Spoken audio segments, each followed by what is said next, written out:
বিসমিল্লাহির রহমানির রহিম। আসসালামু আলাইকুম। আসলে এত লোকের সামনে কথা আমি এই প্রথম বলছি আর কি, আগে কখনো এত লোকের সামনে কথা বলা হয়নি। আর আমাকে যখন মানুষ চিনা শুরু করেছিল 2015 সালে, কিছুদিন পরে আমি গ্রেফতার হয়ে যাই।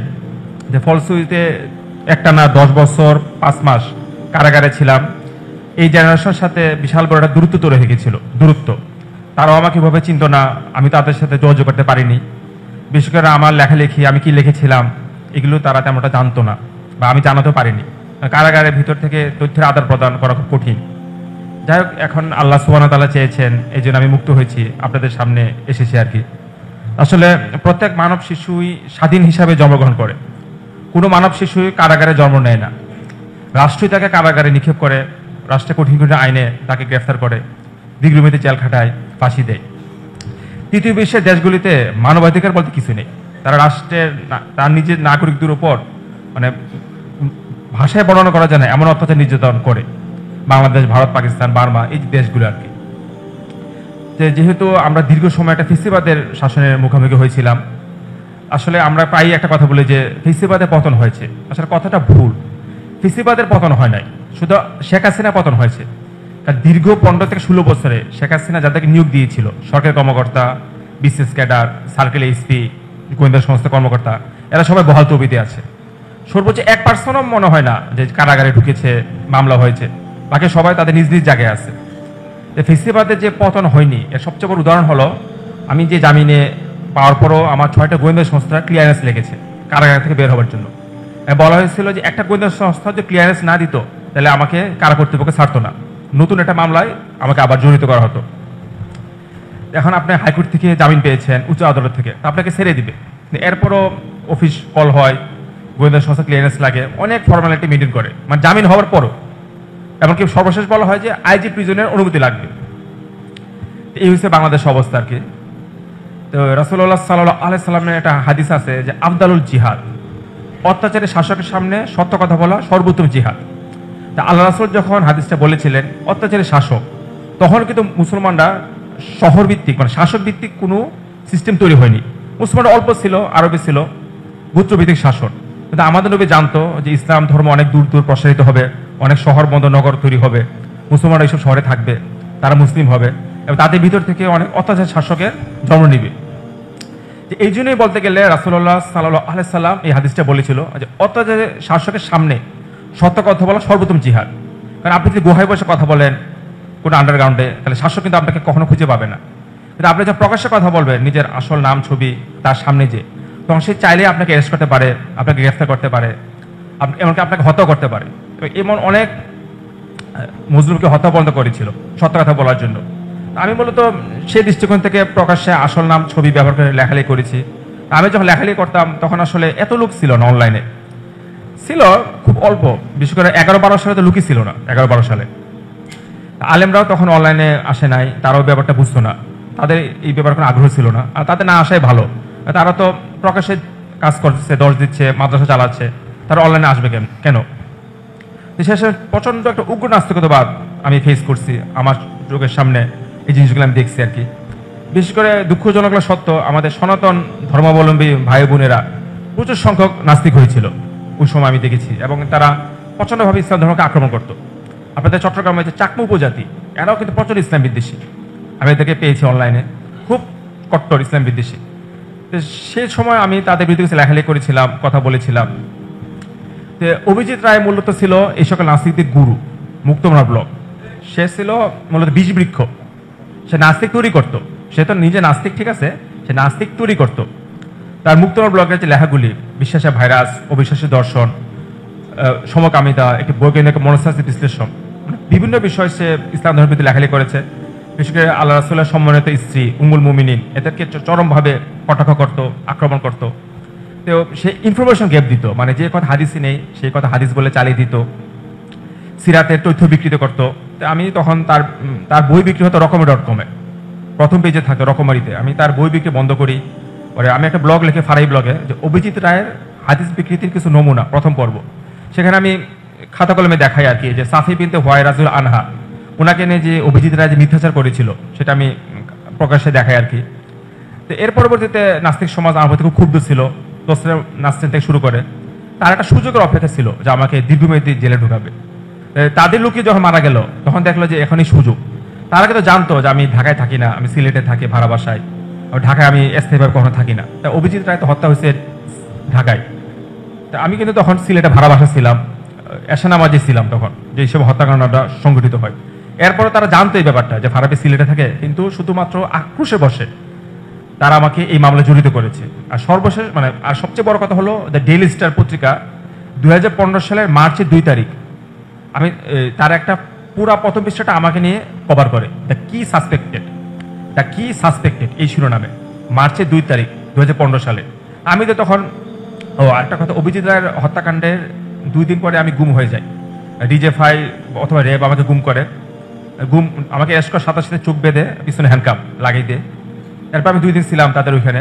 তারা আমাকে যে রুমে রেখেছিল ওই রুমে কোনো ভেন্টিলেটর ছিল না, খুব শ্বাসকষ্ট হয়েছে, বাতাসের কোনো আদান প্রদান ছিল না, খুবই কষ্ট। 100 বছর জেল খাটাতে কষ্ট না, দীর্ঘ সময় গুম থাকাতে কষ্ট। এখানে ঘাও হয়ে যায়, যাদেরকে দীর্ঘমেয়াদী গুম রাখে কানের এখানে ঘাও হয়ে যায়, এদেরকে চোখ এত টাইট করে বাঁধে, আর আপনি রাতে ঘুমাতে পারবেন না, কারণ হ্যান্ডকাপ থাকে পিছনে, হাত দুটা বাঁধা পিছনে, আপনি ঘুমাবেন কিভাবে? আমি অনেক রিকোয়েস্ট করেছিলাম যে অন্তত আমার হাত দুটা সামনে বাঁধেন, যেন আমি একটু ঘুমাতে পারি রাতে। এই রিকোয়েস্টটা তারা রাখে নাই। এত নির্দয়, নিজ জাতির উপর নিজ জাতির কর্মকর্তারা এত জুলুম করে, এটা বিশ্বাস করা যায় না। যে একই রাষ্ট্রের নাগরিক আমরা, জন্মসূত্রে মুসলিম, তারপরও যে ভিন দেশি না, যে পাকিস্তানে অত্যাচার করে 71 সালে, রোহিঙ্গাদের উপর বার্মিজরা অত্যাচার করে, কিন্তু আমাদের তো আমরা কি জাতি, বাঙালি বলি বা বাংলাদেশি বলি, এরপরও যে তারা এত জুলুম করেছে এটা আমার মুখে বলা যায় না। আর সবচেয়ে বেদনার জিনিস হলো যে অনেক মেয়েকে আপনারা জানেন এই 15-16 বছরে সন্ত্রাস দমন আইনে মামলা দেওয়া হয়েছে, এবং মামলা দেওয়ার আগে কিন্তু সন্ত্রাস দমন আইনে মামলা যাদেরকে মামলা জড়িত করা হয়েছে এতে প্রায় সবাইকে আগে গুম করা হতো, ধরে কিন্তু সন্ত্রাস দমন আইনে মামলা দেওয়া হতো না, আগে গুম করা হতো, এরপরে মামলায় সুনির্দেশ দেখানো হতো, এরপর রিমান্ড। সেই মিলে সবাই জীবন থেকে 3-4 মাস হয়তো সময় চলে যেত। মেয়েদেরকেও অনেক মুসলিম বোনকে সন্ত্রাস দমনের মামলা দেওয়া হয়েছে, এদেরকে প্রথমে গুম করা হয়েছে। এবং আমরা শুধু কমান্ডার আলিফের কথা জানি, র্যাবের, আরও অনেকে আছে যে আমাদের মুসলিম বোনদের উপর পাশবিক অত্যাচার করেছে গুম থাকা অবস্থায়।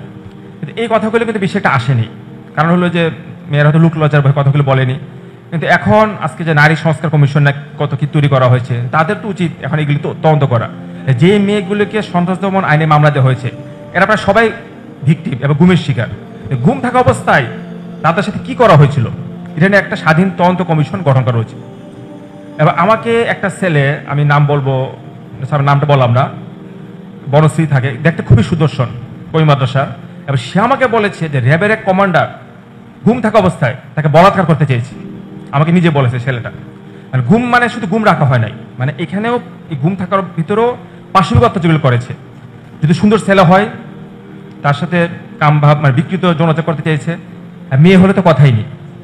তা আমরা কিন্তু অনেকেই এই ব্যাপারগুলো ঠিক জানি না, বা আজকে আমাদের যেসব ভাই বোনেরা মুক্তি পেয়েছে তারা হয়তো ভবিষ্যতে মামলা করতে ভয়ে বা গোয়েন্দা সংস্থা বিরক্ত করবে, ঝামেলা, এসব হয়তো কথাগুলো বলছে না। কিন্তু আমাকে কিন্তু অনেকগুলি সুদর্শন ছেলে বলেছে যে ভাই গুম থাকা অবস্থায় আমাকে র্যাবের কমান্ডার, ডিজিএফের কমান্ডার বলাৎকার পর্যন্ত করতে চেয়েছে, কিন্তু আমি রাজি হই নাই।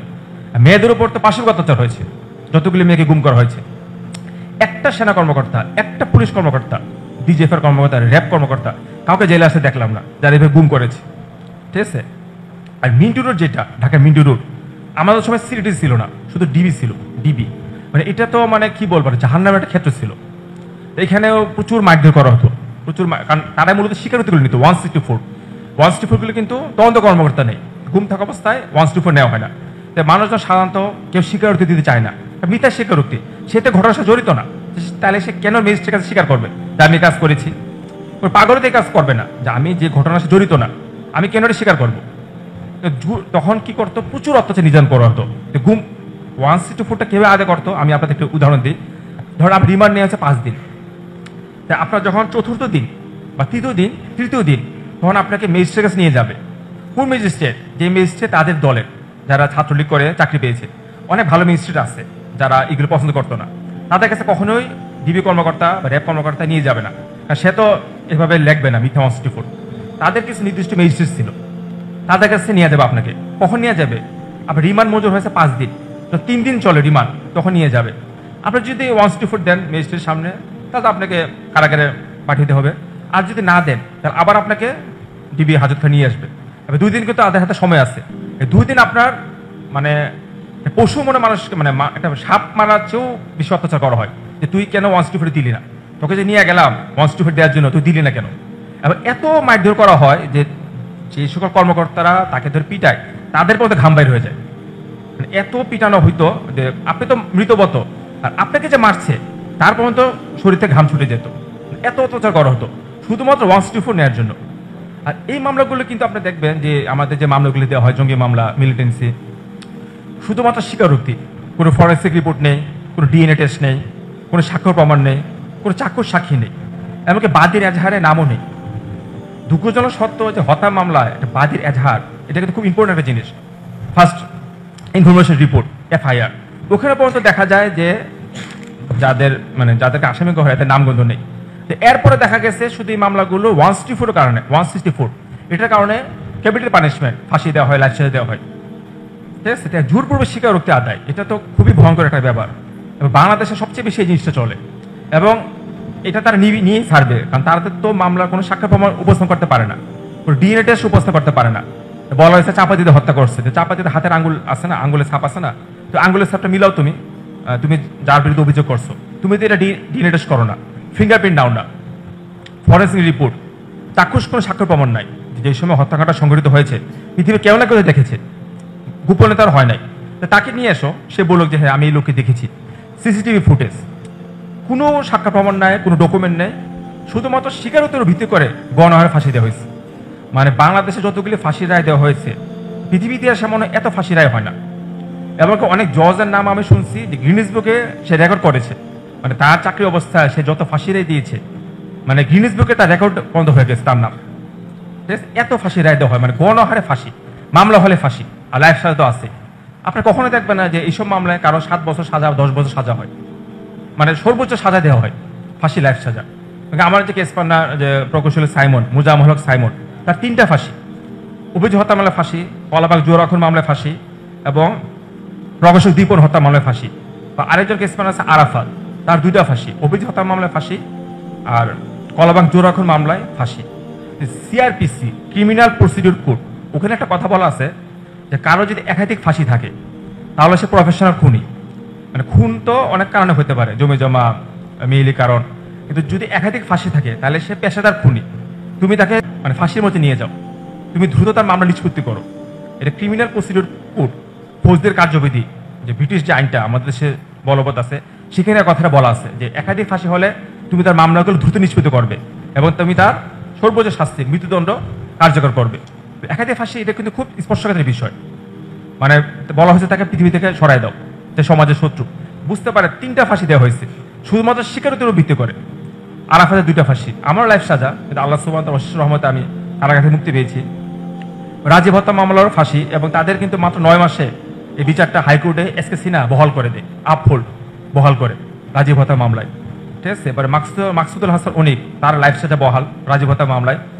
সে পর্যন্ত 3বার সুপ্রিম কোর্টে জামিন আবেদন করেছে, 3বার।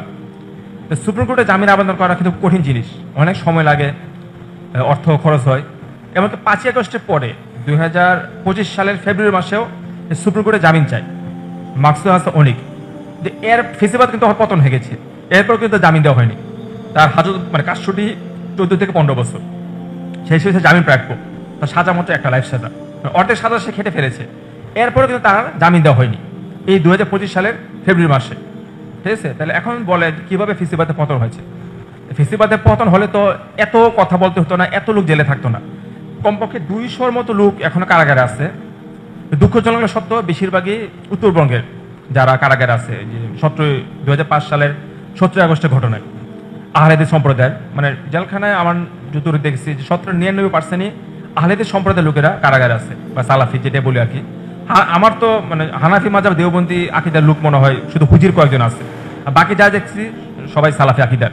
তো তারাও আমাদের ভাই, আমাদের অবশ্যই তাদের মুক্তির জন্য চেষ্টা করতে হবে। কিন্তু এখানে একটা টেকনিক্যাল সমস্যা আছে যে তাদের বেশিরভাগ বাড়ি আছে উত্তরবঙ্গে, যারা এই মামলা আসামি, এবং দূর দূরান্ত এলাকা, ঠাকুরগাঁও, গাইবান্ধা। তাদের যে সম্প্রদায়ের যে আলেমরা ছিলেন, আহলে হাদিস আলেম, তাদের কিন্তু উচিত এখন আগে এগিয়ে আসা। আসলে জামিন না, তাদের ফ্যামিলিরও তো একটা খোঁজখবর নিতে হয়। দীর্ঘদিন ধরে কারাগারে আছে, ফ্যামিলি কিন্তু ধ্বংস হয়ে গেছে। এমনকি আমি একটা উদাহরণ দিই যে আব্দুর রাজ্জাক একজন ব্যক্তি, ঠাকুরগাঁও বাড়ি, সে আজকে 20 বছর ধরে কারাগারে।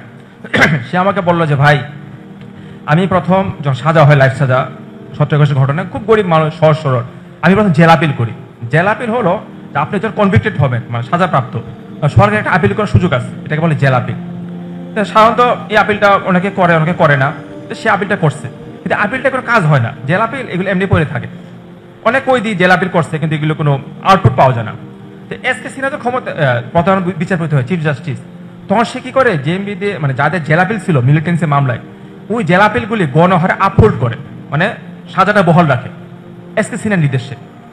মানে আপনার নিম্ন আদালত লাইফ সাজা হয়েছে, আপনি হাইকোর্টে আপিল করছেন, চুপ থাকবো। আচ্ছা, আপনার নিম্ন আদালতে লাইফ সাজা হয়েছে, আপনার হাইকোর্টে আপিল করছেন সাজাটা কমানোর জন্য, ওইটা দেখা গেছে হাইকোর্টে তো কোনো ছাড় দিলই না, জেলা পেলে ওটাও বহাল করে দিল লাইফ সাজাটা। তো এর পরবর্তীতে তার পরিবার যখন বুঝতে পারছে সে কখনো কারাগারে বের হতে পারবে না, তার ওয়াইফ গাজীপুরে চলে যায়, একটা গার্মেন্টস চাকরি করা শুরু করে।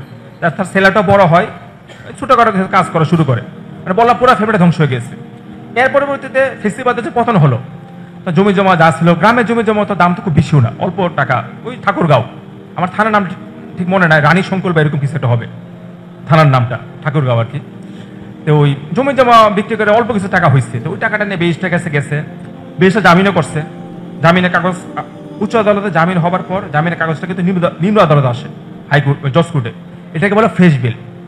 নিম্ন আদালতে যখন তার উচ্চ আদালতে জামিনের কাগজটা আসছে, নিম্ন আদালতে যে জজ ছিল, সে যখন জজটা আবার হিন্দু ছিল, 17 আগস্টের মামলা, সেটা কৌতূহল পরে মামলাটা ঘাটাঘাটি করছে, দেখছে যে আরে এই মামলা তো সাজা আগেই বহাল 14 সালে জেরা বিলে, তাহলে এই মামলা আবার জামিন হয় কি হবে।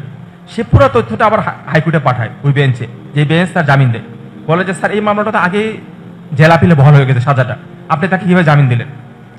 ওই জাস্টিসও জানতো না যে জেলাপিল, মানে জেলাপিলগুলি আসলে পুরো ফাও, ওইগুলি মানে কাগজপত্রগুলি কোনো মানে গুরুত্ব থাকে না, মানে পড়ে থাকে। তখন সে এত ভয় পেয়ে গেছে, আরে জেলাপিলের সাজা বহাল, আমি জামিন দিলাম, জানলে তো আমার ক্ষতি হবে। সে সাথে জামিন বাতিল করছে, ঠিক আছে, জামিন হওয়ার পরে জামিন বাতিল হয়েছে। এত টাকা খরচ করে জামিন যে করলো ফেসিবাদের পতনের পরেও, কিন্তু সে কিন্তু জেল থেকে বেরোতে পারলো না, আব্দুর রাজ্জাক। তা সে আমাকে খুব রিকোয়েস্ট করছিল শেখ হারুনুজুর কাছে এই পুরো ব্যাপারটা বলতে। আমি বলছি আমি বলবো, কিন্তু শেখ তো অনেক মামলা নিয়ে ব্যস্ত। এই জন্য আমার এই কথাগুলি অবশ্যই উত্তরবঙ্গের ভাইরা দেখছেন, আহলাদি সম্প্রদায়ের, ওনাদের উচিত তাদের পাশে দাঁড়ানো। আপনাদের সম্প্রদায়ের লোক, একটা দুর্ঘটনা ঘটেছিল, আপনি তাদের পাশে দাঁড়াবেন, আমরাও আছি। উট পাখির মতো চুপ বেঁচে থাকলে হবে না, ঠিক আছে, আখিরাতে সবাইকে জবাবদিহি করতে হবে, ঠিক আছে। এখন অবশ্যই আপনাদের উচিত তাদের পাশে দাঁড়ানো। আমার পক্ষে এখন উত্তরবঙ্গে যাওয়া সম্ভব না, আর আমি বললেও তারা আমার কথা শুনবে না, কিন্তু তারা আমার কাছে খুব কাতর সহকারে উত্তরবঙ্গের মুসলিম ভাইরা অনুরোধ করেছিল তাদের যে মামলাগুলি দেখার ব্যাপারে। আর মামলাগুলিও আসলে যেহেতু একটা টেগ আছে একটা সংগঠনের, আবার বিএনপির সময় ঘটনাগুলি ঘটেছিল, তো মামলাগুলো তো সহজও না যে আপনি যাবেন দিয়ে দিবে জামিন, মানে একটু কঠিন আছে। এই জন্য সবার সম্মিলিত প্রচেষ্টা লাগবে। এবার তাদেরকে যদি মুক্ত করা যায় তাহলে মোটামুটি কারাগার খালি হয়ে যাবে, মানে ওইরকম আর কেউ থাকবে না ওই ওই সময় যে সিরিজ। এবং অনেক নিরীহ আহলেদিস পরিবারকে আমি দেখছি এই মামলায় ভিকটিম হয়েছে, মানে তারা এই সংগ্রহে জড়িত ছিল না, বাড়ি ছিল আশপাশের নেতার বাড়ির সাথে, তাদের সম্প্রদায়ের কোন নেতা ছিল বড় ওই সংগঠনের, তাকে তার পায় না খোঁজা, কারণ যারা মূলত ঘটনা ঘটায় তাদেরকে পাওয়া যায় না, আশপাশ নির্লোকরাই অ্যারেস্ট হয় এসব ঘটনায়। তো সেই হিসাবে তার চাচা, মামা, চাচাতো ভাই, তাদেরকে এই মামলায় জড়িত করা হয়েছে। আর বাংলাদেশ হচ্ছে এমন একটা দেশ, আপনি যদি কোনো মামলায় চার্জশিটের নাম থাকে তাহলে আপনার ক্যাপিটাল পানিশমেন্ট হয়ে যাবে, বিশেষ করে মিলিটেন্ট মামলায়। নিম্ন আদালতের জজ 1% ছাড় দেয় না, আপনার চার্জশিটে আপনার নাম আছে মানে আপনি দোষী, এখন আপনি হয় ফাঁসি না লাইফ সাজা আপনার উপর বহাল করে দিবে। এই জন্য ওই আমার তো ধারণা অনেকে এগুলো জানেও না, কারণ যারা জেল খাটে নাই তারা এই ব্যাপারগুলোর সম্পর্কে আইডিয়া নাই যে কত লোক এখনো কষ্ট করছে, ঠিক আছে, এবং মানবতার জীবনযাপন করছে। দেখা গেছে 5ই আগস্টের পরে আমার আর্থিক সমস্যাটা মিটছে, অনেক ভাইরা আমাকে সাহায্য করছে কারাগারে, বৈষম্যের কারামুক্তি আন্দোলন, শেখ হারুনিজার, ইসাক খান, আলতাফ, আব্দুল বিনুর ইসলাম ভাই, সবাই আমাকে হেল্প করার চেষ্টা করছে 5ই আগস্টের পরে।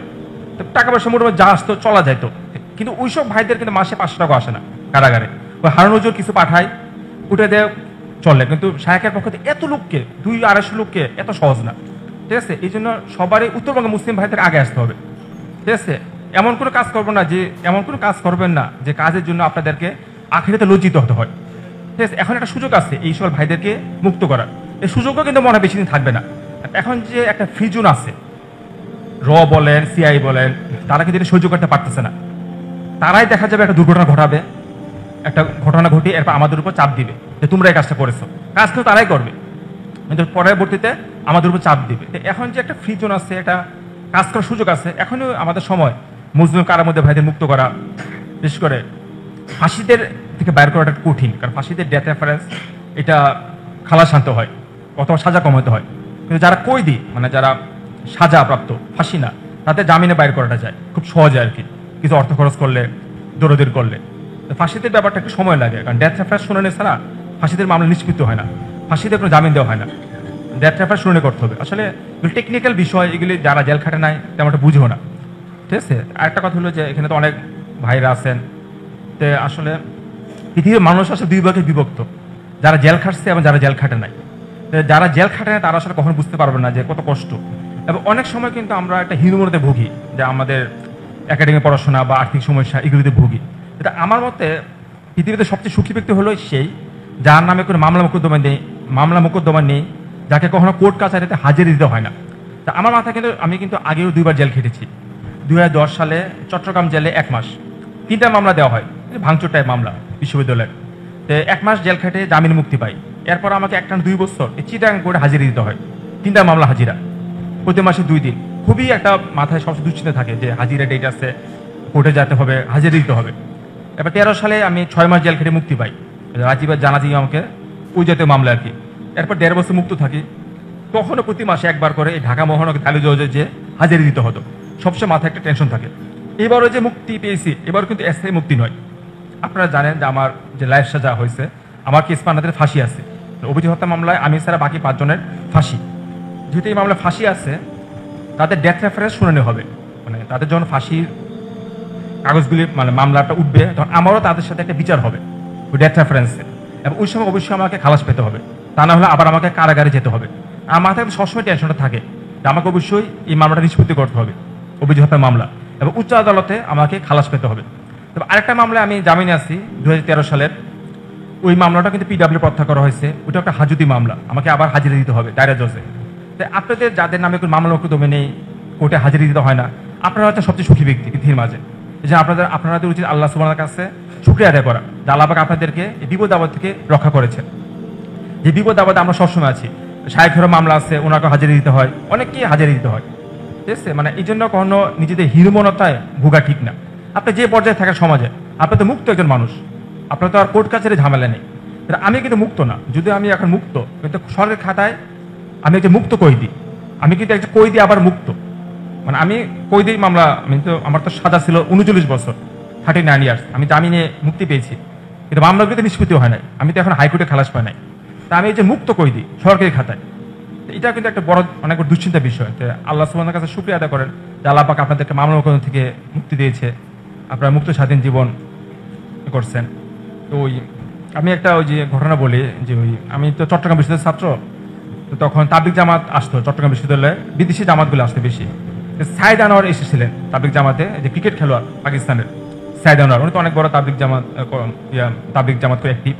তো উনি বয়ান করছিলেন, একটা বয়ান আমার খুব ভালো লেগেছিল। উনি বলেছিল যে তাবলিগ জামাত ঢুকার পর আমি বড় দাড়ি রাখি, ইসলামে ঢুকি। তো ওনার মনে কিছু বিশ্ব রেকর্ড ছিল, যে ডাবল সেঞ্চুরি বা এই জাতীয় অনেক আগের কথা। তো উনি বললো যে পেপসি কোম্পানিটা হচ্ছে পাকিস্তান ক্রিকেট বোর্ডের অফিসিয়াল স্পন্সার পেপসি। তো পেপসি ওনাকে একটা অফার দেয় যে আপনি আমাদের একটা অ্যাড করবেন, কিন্তু শর্ত হলো আপনাকে দাড়ি কাটতে হবে, মানে কোনো দাড়ি থাকা যাবে না মুখে। জাস্ট আপনি দাড়িটা করে একটা অ্যাড করবেন পেপসি কোম্পানির, আপনাকে 2 কোটি রুপি দেওয়া হবে, মোটা অঙ্কের টাকা। উনি বলছে না, আমি দাড়ি মুন্ডন করতে পারবো না, আমি দাড়ি রাখবো। তারপর তার অনেক চেষ্টা করেছে পেপসি কোম্পানি, কিন্তু উনি দাড়ি মুন্ডন করেনি সাইদ আনোয়ার। উনি একটা কথা বলেছিল যে দাড়ি রাখা কোনো বড় ইমানের পরিচয় নয়, দাড়ি মানুষ রাখতেই পারে, কিন্তু 2 কোটি রুপির অফার ফিরিয়ে দেওয়া, এটা করতে অনেক বড় ইমানের পরিচয় দিতে হয়, ঠিক আছে। এই কথাটা আমার খুব ভালো লেগেছিল। তো পরবর্তীতে আসলে আমি তো খুব স্পর্শকাতর মামলায় গ্রেফতার হয়েছি, কোর্ট কাছারির ভিতরে অনেক কথা হয়েছে, অনেক চিল্লাচিল্লি, জজের সাথে বাদানুবাদ, স্পর্শকাতর বিষয়। এগুলো শোনার মতো মানসিক দৃঢ়তা আপনাদের আছে কিনা এটাও আমি জানি না। আমি অল্প একটু কথা বলি। যখন অভিযোগ হত্যা মামলার বিচার শুরু হয়েছে, ট্রায়াল শেষের দিকে বাদী সাক্ষী এসেছে, তখন কিন্তু অজয় রায়, অভিজিতের পিতা, সে যখন আসছে আর কি, তখন আমার যে অন্য আসামি কেস পান্ডার তাদের উকিল অজয়কে এইভাবে যারা করছে যে আপনার ছেলে মানে অভিজিৎ রায় ধর্মের বিরুদ্ধে কখনো কিছু লেখে নাই, সামাজিক সমস্যা এইসব নিয়ে লেখালি করতো, বস্তিবাসী সামাজিক সমস্যা আসছে না এগুলো লেখালি করতো, ধর্মের বিরুদ্ধে কিছু লেখে নাই। আসলে বিজ্ঞান মনস্ক লোক ছিল, বিজ্ঞান নিয়ে লেখালি করতো, মহাবিশ্ব এগুলি আগে। তো এটা তো সত্য। তো অজয় রায় বলছে দেখছে ভালোই তো, আমার ছেলেকে ভালোভাবে তার পরিচয় দিচ্ছে, বলছে হ্যাঁ হ্যাঁ আমার ছেলে ভালো মানুষ ছিল, কখনো ইসলাম ধর্মের বিরুদ্ধে কিছু লেখে নাই, ভালো মানুষ ছিল। তো উকিলটা পরে জজকে বলতেছে দেখেন স্যার, তার পিতা বলতেছে যে অভিজিৎ রায় ধর্মের বিরুদ্ধে কিছু লেখে নাই, তাহলে তো আমার মক্কেলরা নির্দোষ, আমার মক্কেলরা কেন অভিজিৎ রায়কে হত্যা করতে যাবে? তো আমি কিন্তু শেষে প্রতিবাদ করেছিলাম ওই কোর্টে যে না স্যার, অজয় রায় মিথ্যা কথা বলেছে, অভিজিৎ রায় সত্যিকারভাবে ইসলাম ধর্মের বিরুদ্ধে লিখেছে, এবং এই ব্যক্তি অজয় রায় সেও মুক্তমনা ব্লগে উম্মে হানি রাদিয়াল্লাহু আনহাকে নিয়ে অশ্লীল লেখা লিখেছে। আমি এখনই লেখাটা রেফারেন্স দিব আপনাকে, আপনি আমাকে মোবাইল দেন, আমি দেখাবো। অজয় রায় কিন্তু মুক্তমনা ব্লগের প্রতিষ্ঠাতা, অভিজিৎ রায় মুক্তমনা ব্লগের প্রতিষ্ঠাতা না, অভিজিৎ রায়ের পিতা অজয় রায় হচ্ছে মুক্তমনা ব্লগের প্রতিষ্ঠাতা, এটা অনেকে আমরা জানি না। তো পরবর্তীতে তার পিতা ব্লগের অ্যাডমিন অভিজিৎ রায়কে বানায়, এবং অজয় রায়ের কিন্তু অনেক ইসলাম ধর্মের বিরুদ্ধে লেখা আছে অভিজিৎ রায়ের পিতা। তো আমি সরাসরি জজ মুজিবকে বলি সে মিথ্যাবাদী, সে ইসলাম ধর্মের বিরুদ্ধে সিরিজ ব্লগ লিখেছে, এবং আমি আপনাকে লেখাগুলো দেখাতে পারবো, আপনি আমাকে সুযোগ দেন। তো মুজিবুর ভেবাচাকে খেয়ে গেছে, অজয় রায় ভয় পেয়ে গেছে, ঠিক আছে। তো পরবর্তীতে আমি সবসময় চেয়েছিলাম যে মামলাগুলো, আরেকটা বলি, চার্জশিটে দিছে সিটিটিসি, তারা কিন্তু অভিজিৎ রায়ের লেখা সংক্রান্ত কোনো ডকুমেন্ট চার্জশিটে দেয়নি, চার্জশিটটা আমার কাছে আছে। অভিজিৎ রায় যে নাস্তিক ছিল, ইসলাম ধর্মের বিরুদ্ধে লেখালি করেছে, এই যেহেতু কোনো রেফারেন্স ডকুমেন্ট চার্জশিটে ডিবি উল্লেখ করেনি, মানে তারা অভিজিৎ রায়কে বাঁচিয়ে দিয়েছে, ঠিক আছে। কিন্তু আমি সবসময় চেষ্টা করেছিলাম যে মামলাটা এই প্যাটার্নে চলুক, যে সে ইসলাম ধর্মের বিরুদ্ধে লেখালি করেছে, মানে যেটা সত্য কথা। কিন্তু আমার সাথে যারা ছিলেন মামলা জড়িত তারা কখনো এটা চায় নাই। কিন্তু আজকে মনে হয় যে তারা যদি মামলাটা এই প্যাটার্নে আসতো, যে সে অভিজিৎ রায় সংশ্লিষ্ট নাস্তিক, ইসলাম ধর্মের বিরুদ্ধে লেখালি করেছে, তাহলে হয়তো এই যে প্রেক্ষাপট, এই প্রেক্ষাপটে আমরা ছাড় পেতাম। কিন্তু আমার কাছে রায়ের কপি আছে, ওখানে একটা কথা লেখা নাই যে অভিজিৎ রায় ইসলামের বিরুদ্ধে লেখছে। কারণ হলো চার্জশিট দেওয়ার সময় ডিবি এই জিনিসটা হাইড করছে, মানে সিটিটিসি, কারণ অভিজিৎ রায়ের কোন লেখা সংক্রান্ত মুক্তমনা ব্লগে লেখা জমা দেয়নি চার্জশিটে। এবং কি মামলা যখন ট্রায়াল চলছে, আসামি পক্ষ উকিলরা তারা অভিজিৎ রায়কে একটি ভালো মানুষ, যে সামাজিক সমস্যা বিজ্ঞান মনস্ক এইভাবে উপস্থাপন করেছে আসামি পক্ষ উকিলরা, বা আমার সাথে যারা মামলা জড়িত হয়েছিল। এখন আমি কোর্টে একটা কথা বলেছিলাম যে স্যার, বিজ্ঞান মনস্ক যদি হয়ে থাকে তাহলে তো ঢাকা ইউনিভার্সিটির ফিজিক্স কেমিস্ট্রি ম্যাথের প্রফেসরদেরকে আগে খুন করার কথা, তারা তো সবচেয়ে বেশি বিজ্ঞান নিয়ে কাজ করে। বিজ্ঞান মনস্ক হলে তো কেউ তাকে হত্যা করবে না। বিজ্ঞানের সাথে ইসলামের কোনো ধর্মের বিরোধ নেই। কোরআনে তো মহাবিশ্ব নিয়ে বহু আয়াত আছে, কোরআনে আল্লাহ রাসূলের পুরো জীবনটা বিজ্ঞান, কত হাদিস আছে বিজ্ঞান নিয়ে আলোচনা করা হয়েছে, এখান থেকে কত কিছু উদ্ঘাটন করা হয়। তো বিজ্ঞান মনস্ক হলে আবার হত্যা করতে যাবে কেন? যত ফিজিক্স কেমি বইটার শিক্ষক কেউ বেঁচে থাকার কথা না, দুনিয়ায় সবাই মরে যাওয়ার কথা। কিন্তু কথা হলো আমার একার পক্ষে তো কোর্টে কিছু করা সম্ভব না। তারপর তখন ফেস্টিভ্যালের সময় ছিল, আমার কোনো উকিল ছিল না। তো পরবর্তীতে যখন একটা মামলা যখন সাক্ষী ক্লোজ হয়, তখন একটা ছাফার সাক্ষীতে সুযোগ দেয়, বা 342 যেটা বলি আত্মপক্ষ সমর্থন, 342 ধারায় জজের সামনে আত্মপক্ষ সমর্থন করার সুযোগ দেওয়া হয়। তো এটা মৌখিক দেওয়া যায়, লিখিত দেওয়া যায়। তা আমি সিদ্ধান্ত নিয়ে আমি লিখিত দিব। তা আমাকে কোর্ট থেকে জেলখানে অর্ডার পাঠায় কাগজ কলম দেওয়ার জন্য। কারাগারে কিন্তু কাগজ কলম নিষিদ্ধ, জেলখানে কিন্তু কলম কাগজ এগুলো দেওয়া হয় না। আমরা অনেক কষ্ট করে লুকিয়ে কলমের ব্যবস্থা করতাম। কাগজ 342 লিখতে হলে তো ভালো কাগজ লাগবে অফিসিয়ালি। কোর্ট থেকে আমি তখন জজকে বলি যে স্যার, কাগজ কলম তো জেলখানে দেওয়া হয় না, আপনি কোর্ট অর্ডার পাঠান আমাকে 342 লেখার জন্য কাগজ কলম দিতে। তখন জজ মুজিবর ওনারও কিছু ভালো দিক ছিল, উনি কোর্ট অর্ডার পাঠায়, জেল সুপারকে বলে যে কারাবিকে কাগজ কলম দাও, সে জবানবন্দি লাগবে তার। আমি যখন দেখি যে পুরো মামলাটা এইভাবে চলেছে, যে অভিজিৎ রায় যে ভালো মানুষ ছিল, ইসলাম ধর্মের কিছু লেখে নাই, উনি বিজ্ঞান মনস্ক ছিলেন, মানে তার যে কুকীর্তি কোথাও মামলায় কোথাও বলা হয় নাই, মানে সরকার পক্ষ বলে নেই, আসামি পক্ষের উকিলরাও বলে নেই, মানে একটা গঙ্গা জলে ধুয়ে দিছে। তার মতো ভালো লোক দুনিয়ার কেউ নাই যে গঙ্গা জলে ধুয়ে দিছে তাকে। তখনই আমি কিন্তু ছোটবেলায় আমার বাড়ি ব্রাহ্মণবাড়ি সদরে, আমরা পারিবারিকভাবে ধার্মিক, যে শাহেখ যে বললো মাওলানা মুহিউদ্দিন খান, ওনার যে মাসিক মদিনা পত্রিকা ছিল, মদিনা পত্রিকা কিন্তু প্রতি মাসে আমাদের বাসায় রাখা হতো। মাওলানা মুহিউদ্দিন খানের অনেক বইপত্র আমার বাসায় ছিল, আমি ছোটবেলায় পড়েছি। পরে শাইখুল ইসলাম হযরত হুসেন আহমদ মাদানী রহমতুল্লাহ আলাইহির জীবনী ছোটবেলায় আমরা পারিবারিকভাবে পড়েছি, পারিবারিকভাবে। পরে তাফসির মারিফুল কুরআন, দেওবন্দি আলেমদের যে ব্রিটিশ বিরোধী সংগ্রাম, ইস্ট ইন্ডিয়া কোম্পানি, এগুলি সম্পর্কে আমাদের পড়াশোনা ছিল, আমি নিজেও পড়াশোনা করেছি। আমার একটা কনসেপ্ট ছিল এই ব্যাপারে। তো হুসেন আহমদ মাদানী রহমতুল্লাহ আলাইহি মহারানা ভিক্টোরিয়ার বিরুদ্ধে একটা শক্ত 342 দিয়েছিল একটা মামলায়, যে মহারানা ভিক্টোরিয়া, এখানে ইতিহাস বলি একটু। 1857 সালে যে সিপাহী বিদ্রোহ হয়, এটা সিপাহী বিদ্রোহ না, এটা আলেম এবং সিপাহীদের সম্মিলিত চেষ্টায় বিদ্রোহ হয় 1857 সালে। বিপ্লবটা ব্যর্থ হয় এবং প্রচুর সংখ্যক আলেম ভারতীয়দেরকে হত্যা করা হয়। আন্দামান নিকোবর দ্বীপপুঞ্জে নির্বাসন দেওয়া হয়, অনেক ম্যাসাকার ঘটে মুসলমানদের উপর। সেই সময় মহারানী ভিক্টোরিয়া প্রতিজ্ঞা করে যে ভারতবর্ষকে আমরা শাসন করবো, কোনো কোম্পানি না, আমি নিজে ভারতবর্ষের শাসনভার নিলাম এবং মুসলমানদের ধর্মচর্চা করার অধিকার দিব, সব রকম যে সমস্যাগুলো আমি সমাধান করবো। কিন্তু পরবর্তীতে ব্রিটিশ সরকার তাদের অঙ্গীকারটা বজায় রাখেনি। এই জন্য কিন্তু আলেমরা আবার আন্দোলনে ঝাঁপিয়ে পড়ে, মাহমুদ হোসেন দেওবন্দ, উস্তাদ আহমদ রহমতুল্লাহ আলাহি সবাই। তো উনাকে যখন গ্রেফতার করা হয়, তো উনি তখন একটা শক্ত থ্রিফুটের দেয় মহারানী ভিক্টোরিয়ার বিরুদ্ধে, যে আপনি ওয়াদা ভঙ্গ করেছেন, আপনি যে প্রতিশ্রুতি দিয়েছিলেন যে ইস্ট ইন্ডিয়া কোম্পানি থেকে শাসনভার, স্বায়ত্তশাসন আপনি আমাদের দেননি, স্বাধীনতা অনেক পরের ব্যাপার। খুব সুন্দর একটা থ্রিফুটের লেখে। এটার কারণে ওনাকে মাত্র 4 বছর জেল দেওয়া হয় মাল্টায় সিসিলি, যে ভূমধ্য সাগরের একটা দ্বীপ মাল্টায়। তো আমি জওয়ানদের পড়েছিলাম, তখন আমি ছোট আর কি। তো আমার তখন মাথায় চিন্তা আসে যে আসলে এখন একটা সুযোগ, এই যে শেখ হাসিনা যে অত অত্যাচার নির্যাতন করছে আমাদের উপর, জুলুম অত্যাচার, নাস্তিদেরকে এভাবে প্রমোট করছে, নাস্তিদেরকে ইউরোপ আমেরিকা পাঠিয়ে দিচ্ছে, একটা মুক্ত ব্লগারকে গ্রেফতার করা হয় না, উল্টা আমাকে 5টা মামলা দেওয়া হয়েছে। এখন একটা সুযোগ যে আমি এই জিনিসটা লিখিত আকারে, ডকুমেন্ট আকারে আমি এই জবাবগুলি দিব, শেখ হাসিনা অপকীর্তি, নাস্তিদের অপকীর্তি। এবং কোর্টের ডকুমেন্ট 342, এটা একটা সাহিত্য কিন্তু। কবি কাজী নজরুল ইসলামের একটা বিখ্যাত বই আছে, নাম হয়তো শুনছেন, রাজবন্দির জবানবন্দি। এটা কিন্তু একটা 342। উনি কিন্তু ব্রিটিশ রাজ্যের বিরুদ্ধে একটা শক্ত জবানবন্দি দিয়েছিল। উনি এখানে বলেছিল যে আপনি হচ্ছেন রাজা, আমি হচ্ছি কবি, আপনার হাতে আছে রাজদণ্ড, আমার হাতে আছে ন্যায়দণ্ড। কবি কাজী নজরুল ইসলাম কিন্তু অনেক প্রতিবাদী ছিলেন, কিন্তু ওনাকে সাজা দেওয়া হয়েছে মাত্র 1 বছর। তাই আমি পরবর্তীতে ওনাদের হোসেন আহমদ রহমতুল্লাহ আদর্শ অনুসরণ করে এই জবানবন্দিটি লিখি যে Sheikh Hasina atheist republic state, নাস্তিকবাদ রাষ্ট্রে পরিণত করছে বাংলাদেশকে। অভিজিৎ রায়ের যে কুকীর্তিগুলি মুক্তন ব্লগের আমি রেফারেন্স সহকারে দিই, যে এই ব্লগে সে উমুল মোমিনীদেরকে নিয়ে অশ্লীল কথা লিখেছে। আপনি যাচাই করে দেখতে পারেন, ব্লগগুলো এখন আছে মুক্তন ব্লগে। এবার তখন জজ মুজিবুর কিন্তু আমি নিষেধ করেছিল, তুমি এটা কাজটা করো না, তুমি যদি স্বীকার করো আমি তোমাকে সাজাতে বাধ্য হবো। আমি বলছি সাজা দিলে দেন, জেল তো খাটাইতেছেন, আমি সাজা ভয় পাই না, আমি জাস্ট একটা ঐতিহাসিক দলিল হিসাবে থাকুক, সেই হিসেবে আমি ওই 342 দিই আর কি, যেটা কিউআর কোড দিয়ে আসছে, আপনারা পড়তে পারবেন। তখন অনেকে আমাকে পাগল বলেছে, কারণ হাসিনা তখন বহাল তবিয়তে।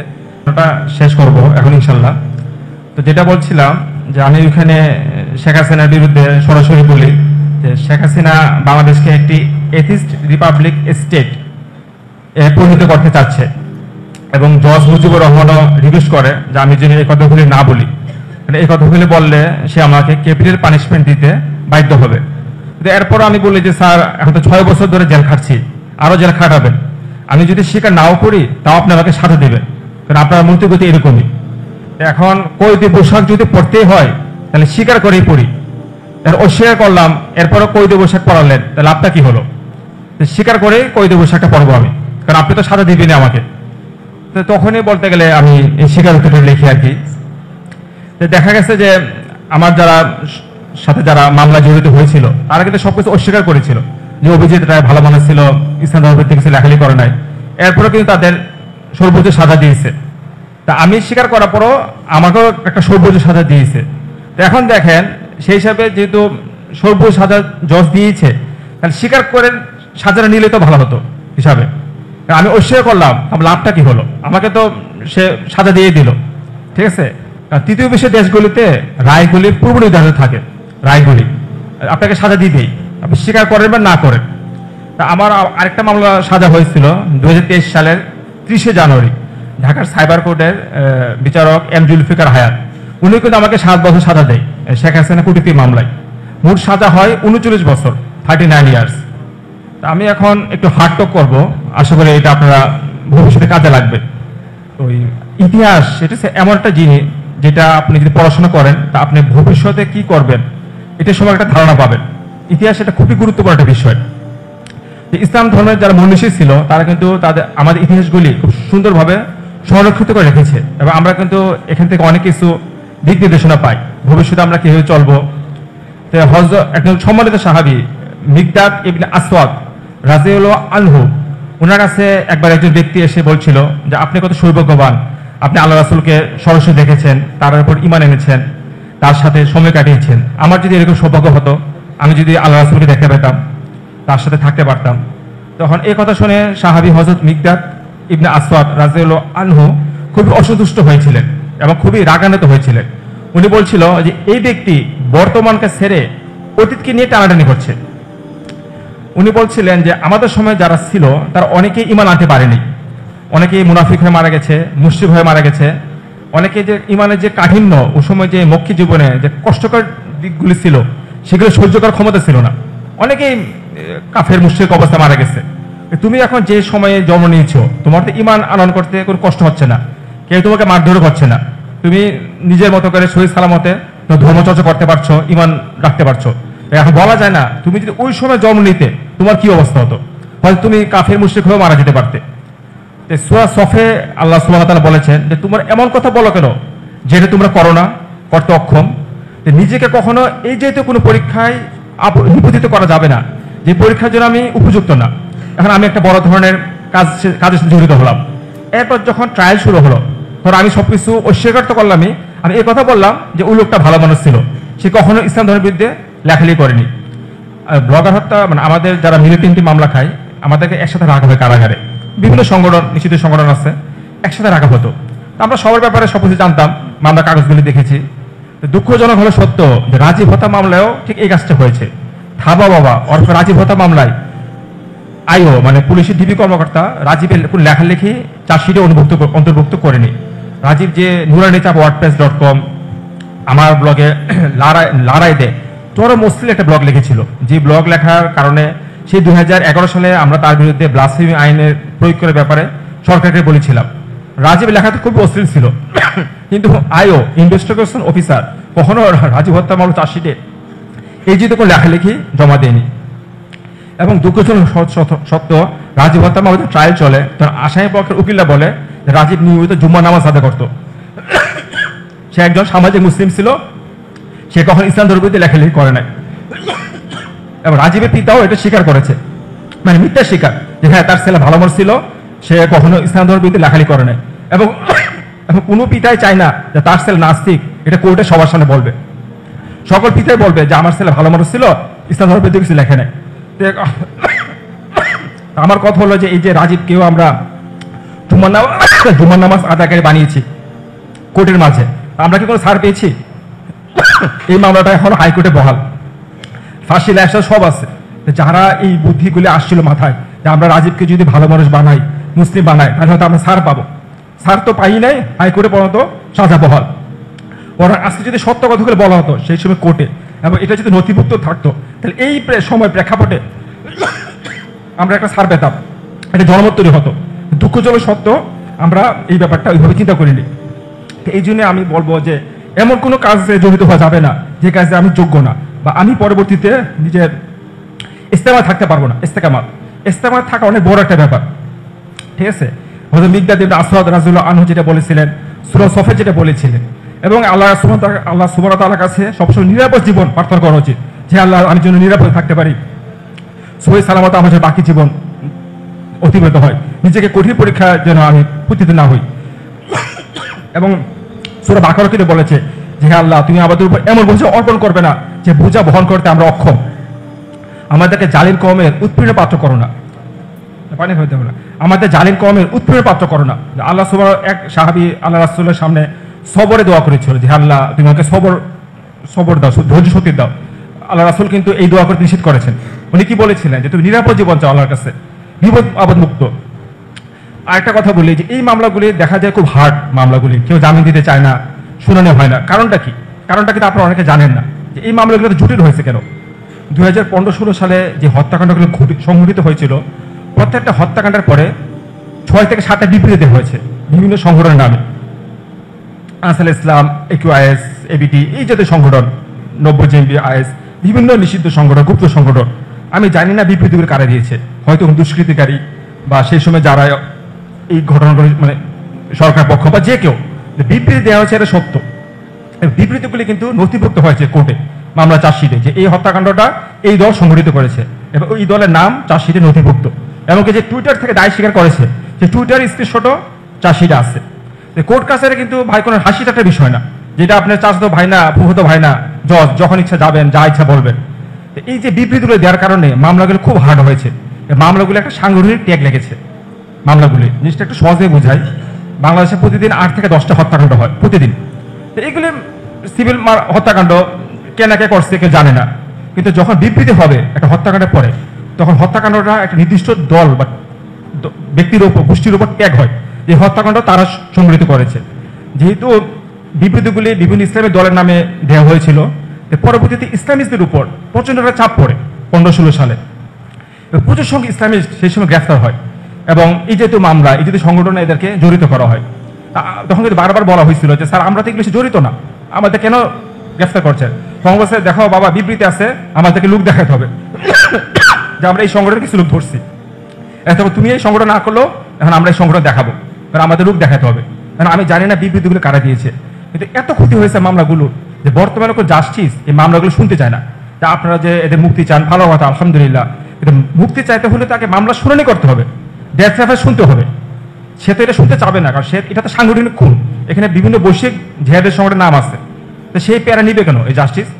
আর নিতে গেলেও তো সে তো ছাড় দিতে চাবে না, কারণ সে ভয় পাবে যে আমার তো পরে কি না কি হয়।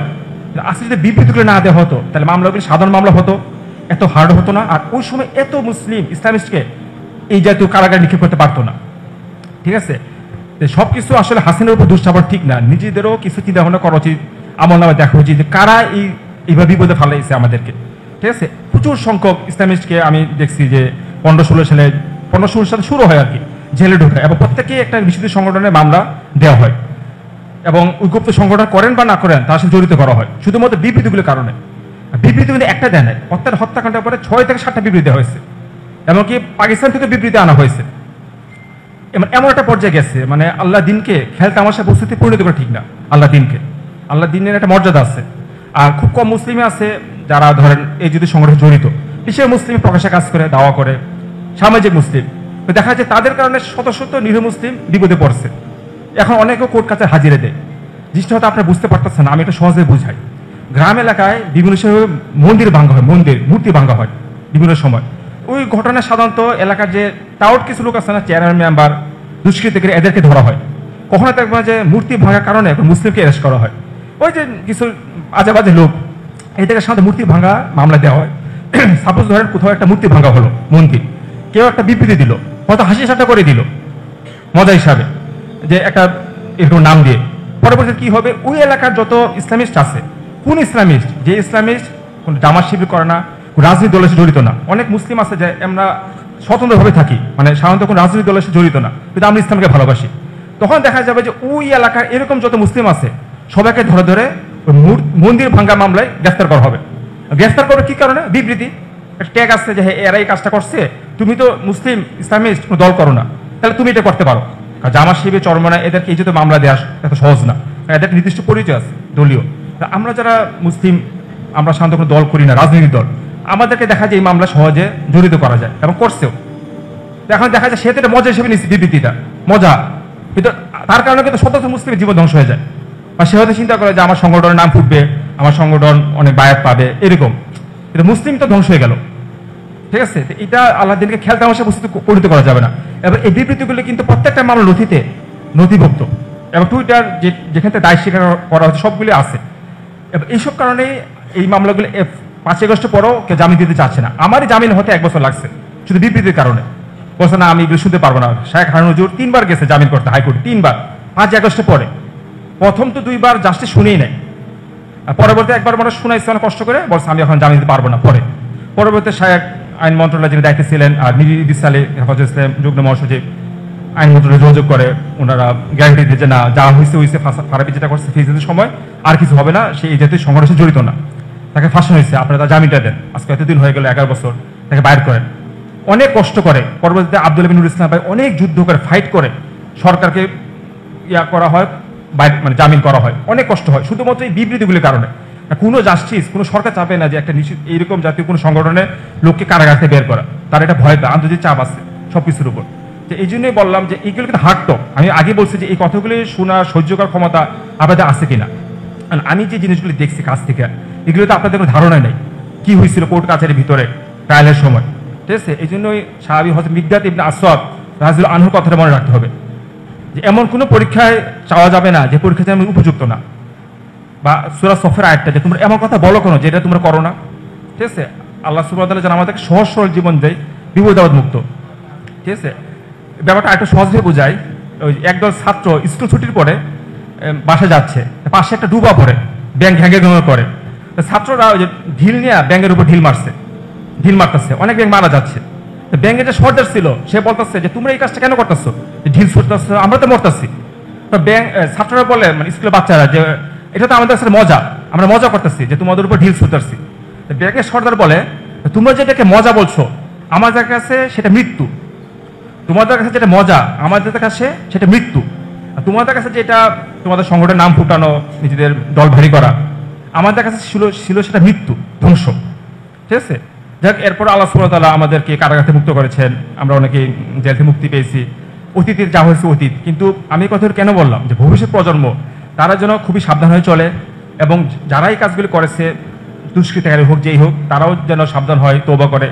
মুসলিম ভাইদের কল্যাণ, একটা হাদিস আছে মনে হয় যে আল্লাহ রাসূলুল্লাহ সাল্লাল্লাহু আলাইহি সাল্লাম কাপড় ব্যবসা করতে বলছে, কাপড়ের ব্যবসা বলছে, যারা কাপড়ের ব্যবসায়ী তারা সবসময় উম্মার কল্যাণ চায়, মানুষের কল্যাণ চায়, কাপড় ব্যবসায়ী। আরেকটা হাদিস আছে, দিন হচ্ছে নাসিহা, মানুষের কল্যাণ কামনা, সবসময় মানুষের কল্যাণ কামনা করতে হবে, আমার মুসলিম ভাইরা নিরাপদে থাকে। এমন কোনো কাজ করা যাবে না যে একটা হিন্দু মেরে আমি 1000 মুসলিমকে জেলে ঢুকালাম, এটা কখনো ইসলামের শরীরে সাপোর্ট করে না। ঠিক আছে, একটা হিন্দু মারার কারণে আপনি দুনিয়ার সব মুসলিমকে জেলে ঢুকাই দেবেন। আরেকটা কথা হলো কি, অভিজিৎ অবশ্যই বিষ ছিল, কিন্তু অভিজিৎ ছিল জন্মসূত্রে হিন্দু, তার লেখাগুলো আবেদন এরকম ছিল না, তার লেখাগুলোকে পড়তো না, কারণ সে হিন্দু মানুষ, সে তো আবল দল বকবেই। কিন্তু পরবর্তীতে তার হত্যাকাণ্ডের পরে লেখাগুলো এত ছড়াই যায়, বিশেষ ভাইরাস, অবিশ্বাস দর্শন, এটাকে আর টেকেল দেওয়া যায় না, হ্যাকমার সরকার কাজ করতে হবে। ঠিক আছে, যেমন সালমান রুশদি যে লাইমলাইট পেয়েছে দর্শন রাষ্ট্রে, পাওয়ার কারণ কি, তার মুসলিম ঘরে নাস্তিক ছিল, ইসলাম মুসলিম পরিবার জন্ম নিচ্ছে, এরপর ইসলাম চ্যুত হয়েছে, এই জন্য কিন্তু ইউরোপ আমেরিকা তাদেরকে এত প্রমোট করেছে। কিন্তু অভিজিৎ রায় বলেন, আরো অনেক নাস্তিক ব্লগার ছিল, এদেরকে কিন্তু কখনো পশ্চিমা সমাজ এতটা প্রমোট করে নাই। জীবিত অবস্থায় অভিজিৎ রায়কে চিন্তুই না, কারণ সে জন্মসূত্রে হিন্দু, সে তো ইসলাম ধর্মে বলবে, তার কথা কোনো আবেদন ছিল না। ঠিক আছে, কিন্তু পরবর্তীতে আসলে তাকেই অনেক হাইলাইট করা হয়েছে। এই সব কিছু চিন্তা ভাবনা করে কাজ করতে হবে আমাদের। সর্বোপরি মুসলিম উম্মার কল্যাণ, মুসলিম উম্মার যেন বিপদে না পড়ে। ঠিক আছে, এমন কোনো কাজ করা যাবে না। অসম্ভব বস্তু ইসলামের শরীরে হারাম, যেটা অসম্ভব এই জাতীয় কাজও ইসলামের সাথে সাপোর্ট করে না। একটা বুদ্ধিভিত্তিক, টেকনিক্যাল, সিস্টেমেটিকভাবে কাজ করতে হবে। হুটহাট কিছু করলাম, যেমন 17 আগস্ট কথা বললাম, 2005 সালে 17 আগস্ট, আজও লোক জেলে আছে 2 থেকে 250। ঠিক আছে, এই লোকগুলো মুক্ত করে দেখা এখন আমাদের উপরে পড়ছে, ঠিক না মুসলিম ভাই? তখন তো একটা মজা হিসেবে কাজগুলো করা হয়েছিল এক প্রকার, কোনো উদ্দেশ্য ছাড়া, কিন্তু এই খেলা কিন্তু এখনো সামলাতে হচ্ছে। এবং আসলে ব্যাপারগুলো এত স্পর্শকতা আমি কীভাবে বলবো, যে আমাদের সবারই যাদের দেখা সাক্ষাৎ ছিল, বাসা থেকে অল্প টাকা আসে, খুব বেশি টাকা আসতো কারাগারে। তা আমাদের যখন আপনি দেখবেন যে আপনার সামনে এক মুসলিম ভাই দীর্ঘদিন কারাগারে আছে, তার দেখা সাক্ষাৎ নেই, জেলখানে প্রথমে কি লাগে বলেন তো? ঘুম থেকে উঠলে টুথপেস্ট লাগে, টুথপেস্ট, দাঁত মাজতে হয়, টুথপেস্ট টুথব্রাশ কিন্তু সরকারিভাবে দেওয়া হয় না, সরকারিভাবে শুধু একটা সাবান দেওয়া, সাবান, লাইফবয় সাবান, সারা মাসে একটা, টুথপেস্ট, টুথব্রাশ, টয়লেট টিস্যু, এগুলো কখনো সরকারিভাবে দেওয়া হয় না। কাপড় চোপড় তো প্রশ্ন ওঠে না, কোনো কাপড় চোপড় দেওয়া হয় না। শুধু আমরা যারা কয়েদি ছিলাম আমাদেরকে এক সেট কইতে কাপড় দিত, তাও চটের বস্তা। কইতে কাপড় কিন্তু পরা যায় না, খুব মোটা, ঘামে শরীর হয়ে যাবে। এটা পরবর্তীতে আমরা টাকা খরচ করে ভালো কইতে কাপড় বানাতাম, রাজশাহী জেল থেকে কুমিল্লা জেলে কইতে কাপড় আছে ভালো, ওগুলো নিয়ে আসতাম। যাই হোক, সরকারিভাবে সাবান সার কিছু দেওয়া হয় না। একটা মুসলিম ভাইয়ের কিন্তু ঘুম থেকে উঠলে দাঁত মাজতে হয়, টুথপেস্ট লাগে, টুথব্রাশ লাগে, টয়লেট টিস্যু লাগে, রেজার লাগে, অনেক কিছু লাগে। এগুলি তো আর বিনামূল্যে দেওয়া হয় না, কিনতে হয়। তো তখন দেখা গেছে যে আপনার পাশে এক মুসলিম ভাই দীর্ঘদিন কারাগারে আছে, বাড়ি থেকে 1 টাকাও আসে না, তখন নিজের যে খাওয়ার টাকা, এই খাওয়া না খেয়ে ওইগুলি কিনে দিতে হয় অন্য মুসলিম ভাইকে। এটা অবশ্যই উত্তম জিনিস। তখন দেখা যায় আমার শরীরে তো পুষ্টি শেষ, আমি যে জেল খাটতেছি আমার তো শরীরে কিছু পুষ্টি দরকার নাকি, আমি তো আমার শরীর ফাইলের খাবার খাইতে হচ্ছে, আর মুসলিম ভাই একান্ত জরুরি প্রয়োজনগুলি মেটাতে হচ্ছে, আমি তো শেষ হয়ে যাচ্ছি, আর তার সাথে তার পরিবারের যোগাযোগ নেই। আর তারা এরকম পরিচিত লোকও না যে তাদেরকে এইভাবে টাকা পয়সা দিবে। মানে আমি 5 আগস্ট আগের কথাগুলো বলছি, এতটা মানবতার পরিবেশ কারাগারে। 5 আগস্টের পরে যখন মোটামুটি আমার সাথে অনেক ভাইয়ের যোগাযোগ হয়েছে, শেখ হারুনিজার। ও একটা কথা, আমার সাজা হয়েছিল 2021 সালে ফেসিবাদের সময়। শেখ হারুনিজার হুজুরে কিন্তু প্রথম অকরাতনামা পাঠিয়েছিল আমার জন্য। আমি তো তখন ওনাকে ওইভাবে চিন্তা মনা বা আমি জানতামও না যে অকরাতনামাটা উনি পাঠিয়েছিল। হুজুর ইসলাম খান এডভোকেট, তার সাইন করে অকরাতনামা। পরবর্তীতে আমি অনেক পরে জানতে পারি যে শাইখ এই মামলা পরিচালনা করছে, এটা অনেক পরে জানতে পারি। কিন্তু প্রথম অকরাতনামা 21 সালে ফেসিবাদের যখন সময় ছিল, তখন কিন্তু শাইখই প্রথম অকরাতনামা পাঠায়। এবার ওই অকরাতনামা দিয়ে কিন্তু পরবর্তীতে জামিন হয়, মানে ওই অকরাতনামার নাম্বার দিয়ে, সিরিয়াল নাম্বার দিয়ে। এরপর ঠিক আছে, 5 আগস্টের পরে অনেকে আমার জন্য চেষ্টা করেছে, কাজ করছেন। হ্যাঁ, বৈষম্য কারামুক্ত আন্দোলন, আব্দুল নূর ইসলাম ভাই, সবাই কাজ করছেন। কিন্তু শেষ টুকময় পেট ভরে না। আগে লুকমাগুলো খাইতে হয়, শেষ লুকমায় পেট ভরে না। তো শায়েখ যদি তখন অগ্রতনামা না পাঠাইতো তাহলে বাইরে আপিল করা হতো না, ঠিক আছে, আর পরবর্তীতে ওনার মামলা প্রসেস করতে পারতো না। আপনার যদি অগ্রতম না থাকে তাহলে আপনি মামলা কিভাবে আগাবেন? ব্যাপারটা বুঝতে পারছেন? উনি প্রথম অগ্রতম পাঠাচ্ছিল দেখে ওই অগ্রতমকে বেস করে পরবর্তীতে আব্দুল বিনুর ইসলাম ভাই অনেকে কাজ করতে পারছে। তো উনি যদি তখন অগ্রতম না পাঠাইতো 21 সালে, মানে একটা মামলা তো রায় হয় এর 1 মাস না 2 মাসের মধ্যে করতে হয় না, রায়ের পরে রায় হওয়ার প্রতিদিন মধ্যে আপিল করতে হয়, হ্যাঁ না, প্রতিদিনের মধ্যে আপিল করে নিয়ম রায় হওয়ার। একটা মামলা রায় হওয়ার পরে 25 থেকে 30 দিন সময় দেয় হাইকোর্ট ওই মামলা আপিল করার জন্য। এর মাঝে আপিল না করতে পারলে সাধারণত আর সুযোগ দেওয়া হয় না। শায়েখ যদি তখন অগ্রতম না পাঠাতো, চেষ্টা না করতো, পরবর্তীতে আর কাজ করার সুযোগ পেতো না। কারণ আপনি তো আপিলে করেন নাই, বাইরের আপিল, আপনি জামিন চান কি হবে, ঠিক আছে? তো এটা ওনার বিশিষ্ট অবদান। তখন তো এই সেলিব্রিটির যুগ ছিল না, ভিউর যুগ ছিল না, 21 সালের কথা। তখন তো সবই এনআরসি, সবার জেলে ঢোকার অবস্থা। পরবর্তী ওনারও তো কারাগারে যায় মুদি বিরোধী আন্দোলনে, যাই হোক এরকম। তো এটাই বলছি। আর আমার সাথে অনেক দিন আপনাদের সময়ের পার্থক্য হয়েছে, 10 বছর 5 মাস আমি একটা জেলে ছিলাম। আমি চেষ্টা করবো আমার লেখাগুলি আপনাদের কাছে পৌঁছাইতে, ফারাই ব্লগের লেখাগুলি, আমি যে লেখাগুলি লিখছিলাম নাস্তির বিরুদ্ধে। পরবর্তী আমার লেখা অনেকে চুরি করে, কপি পেস্ট করে, বইটি বের করে, অনেকে সেলিব্রিটি হয়। এটা আসলে খুব দুঃখজনক বিষয়। কারণ যে লেখাগুলির কারণে আমি রাষ্ট্র নিপীড়নের শিকার, এত কঠিন কঠিন আইনে মামলা খেয়েছি, এতগুলি সাজা হয়েছে। পরবর্তী যখন দেখেছি যে আমার লেখাগুলি অনেকে ব্যবহার করেছে রেফারেন্স ছাড়া, আমার নামও বলে নাই, অনেক টাকা কামিয়েছে, কিন্তু একবার নাম বলে নাই, তখন আমার কষ্ট লাগছে। কারাগারে থাকতে আমি খবরগুলি পেয়েছি। কারণ যে লেখাগুলির কারণে আমি এতদিন জেল খেটেছি, এখনও আমার সাজা আছে। এই লেখাগুলি যখন অন্যরা ব্যবহার করেছে তাদের নিজেদের নামে, এটা সব দুঃখজনক বিষয়। রেফারেন্স আমরা তো লেখা অনেকের কাছে সাহায্য পেয়েছি। সদর ব্লগের লেখাগুলি আমরা ওই সময় কাজে লাগতো। ইমাম গাজ্জালির থেকে আমরা অনেক কিছু শিখেছি। ইমাম গাজ্জালি, তাফসির মারিফুল কুরআন, মাওলানা মুহিউদ্দিন খান, আমরা লেখলে সাধারণত ওনাদের নামগুলি বলতাম যে এটা ইমাম গাজ্জালির কিমিয়া সাদাত থেকে, মাওলানা মুহিউদ্দিন খানের লেখা থেকে, তাফসির মারিফুল কুরআন থেকে এটা পেয়েছি। কিন্তু বর্তমানে অনেকে সেলিব্রিটি হয়েছে, কিন্তু রেফারেন্স দেয় নাই। মানে সব কিছু সে নিজে আবিষ্কার করেছে, সে নিজে জ্ঞানী, তার মাথা থেকে সব আসছে, ঠিক আছে? অন্য কেউ কাছ থেকে জ্ঞান আহরণ করেনি, মানে এমন একটা অবস্থা। কিন্তু কারো নাম বলতে খুবই কষ্ট হয়, বইয়ের টাকা দিতে হবে, এরকম এরকম। দেখ আল্লাহ সুবহানাহু ওয়া তাআলা আমাদেরকে এইগুলো হেফাজত করুক। আর কথা তো আসলে একদিনের শেষ হয় না, কথা আরও আছে, আস্তে আরও কথা বলবো। আমি তো অনেক লেখালি মাথায় ছিল আমার, যে লেখাগুলো আমি প্রকাশ করতে চেয়েছিলাম, কিন্তু কারাগারে ঢোকার পর এই লেখাগুলো আর আমি প্রকাশ করতে পারিনি। এই লেখাগুলো নিয়ে আসলে আপনাদের সাথে আমি কথা বলবো, কনসেপ্টগুলি নিয়ে, যে লেখাগুলি আমার মাথায় ছিল। চেষ্টা করবো একটা বই বের করতে, লেখাগুলি নিয়ে সবকিছু বুঝাইতে আর কি। এখনো তো মামলা শেষ হলে দোয়া করবেন যেন মামলাটা হাইকোর্টে খালাস পাই, আমার অনেক মুসলিম ভাই যারা আছে তারা যেন মুক্তি পায়। আল্লাহ সুবহানাহু ওয়া তাআলা কারাগারে কোনো মুসলিমকে না রাখেন, কোনো মুসলিমকে। ও আরেকটা কথা, কারাগারে যে শুধু ইসলামিস্ট আছে ব্যাপারটা শুধু তা না, কিন্তু অনেক নিরীহ লোককেও কিন্তু পুলিশ হত্যা মামলা, মাদক মামলা, অস্ত্র মামলায় হয়রানি করেছে, গ্রেফতার করেছে, তারা জেলে আছে। তারা একটা রিকোয়েস্ট করেছিল আমাকে খুব, যে 569 ধারা, ওই ধারায় যেন তাদেরকে ছাড়াই ব্যবস্থা করা হয়, মানে বিশের আওতা। মানে কোনো কয়েদি যদি 20 বছর সাজা খাটা হয়ে যায়, রেয়াত সহ অথবা রেয়াত ছাড়া, মানে আমরা তো যার কয়েদি বছরে 3 মাস মার্কা পাই, সেই হিসাবে 20 বছর সাজা মানে যদি খাটা হয়, হয় কাস্টডি অথবা মার্কা সহ, তাহলে কারাগার থেকে তাকে ছেড়ে দিতে পারে। এটাকে বলে বিশের আওতা। এই বিশের আওতায় কিন্তু আজকে 10-11 বছর হলো কাউকে ছাড়া হচ্ছে না। বিশের আওতা ছাড়া হলে অনেক মুসলিম ভাই কারাগার থেকে মুক্তি পাবে। তো ওই জিনিসটা যেন সরকার দেখে, বিশের আওতা ছাড়ার ব্যাপারে, ঠিক আছে? আসসালামু আলাইকুম।